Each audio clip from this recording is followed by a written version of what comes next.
is political. So here is si Eva.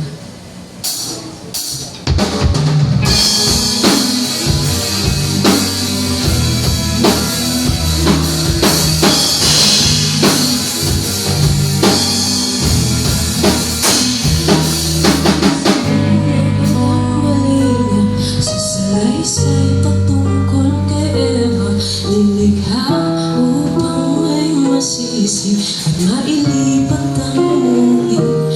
Nakakatawa ng unang pagkakasala ay pinatawag ka sa babaeng lumantak. Anong meron sa uri ng taong nagsulat?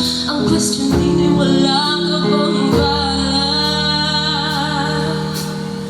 Sa ngalan ng ina, kapatid at ang anak, ang kwento ay malayo na ang tinaha.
That was si Eva on Spotify.